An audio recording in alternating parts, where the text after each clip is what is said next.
दिवंगत एक्टर सुशांत सिंह राजपूत की मैनेजर रही दिशा सालियान की संदिग्ध हालत में मौत के मामले में उनके पिता ने बॉम्बे हाईकोर्ट में उद्धव ठाकरे के बेटे और विधायक आदित्य ठाकरे के खिलाफ याचिका दाखिल कर दी है। दिशा सालियान के पिता सतीश सालियान ने आदित्य ठाकरे, मुंबई की पूर्व मेयर किशोरी पेडनेकर समेत अन्य पर केस दर्ज करने की मांग की। इसके साथ ही सतीश सालियान ने हाईकोर्ट से यह मांग की है कि दिशा सालियान की संदिग्ध हालत में मौत की सीबीआई से जांच कराई जाए। दिशा सालियान ने पिता सतीश सालियान की याचिका के बारे में बीजेपी के विधायक नीतीश राणे ने बयान दिया।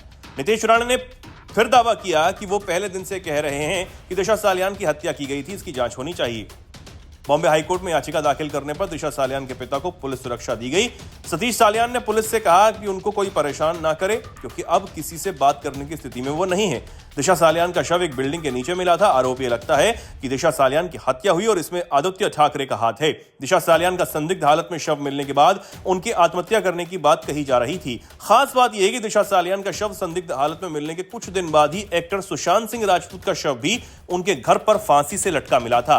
दिशा सालियान के पिता की तरफ से बॉम्बे हाईकोर्ट में आदित्य ठाकरे और अन्य के खिलाफ याचिका देने पर बीजेपी विधायक नीतीश राणे ने कहा कि पहले दिन से कह रहे हैं कि दिशा सालियान की हत्या हुई है। बीजेपी विधायक ने कहा कि जिनका नाम दिशा सालियान के पिता ने याचिका में लिया उनके बारे में जांच की मांग उन्होंने पहले ही की थी। नीतीश राणे ने आरोप लगाया, यह साफ है कि उस वक्त के सीएम उद्धव ठाकरे के बेटे आदित्य को बचाने के लिए पुलिस ने क्या क्या किया था।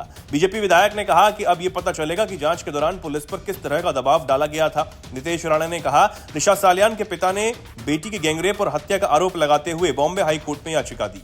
आपको बताते चले कि महाराष्ट्र के नागपुर में सोमवार की हुई हिंसा को लेकर मुख्यमंत्री देवेंद्र फडणवीस ने एक बार फिर से बयान दिया।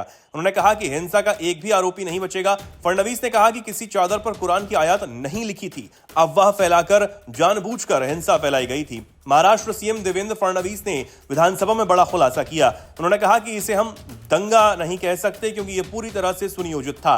कुछ खास घरों और दुकानों को निशाना बनाया गया। जानबूझकर कुछ लोगों ने अफवाहें फैलाई की धार्मिक चीजें जलाई गईं, जबकि ऐसा कुछ हुआ ही नहीं था।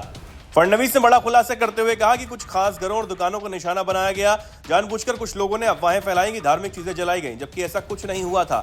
नागपुर पुलिस पर किए गए हमले बर्दाश्त नहीं किए जाएंगे। इस हमले में 3 डीसीपी घायल हुए। एक डीसीपी पर कुल्हाड़ी से हमला किया गया। सीएम फडणवीस ने कहा कि हिंसा स्थल से पत्थरों से भरी एक ट्रॉली मिली है।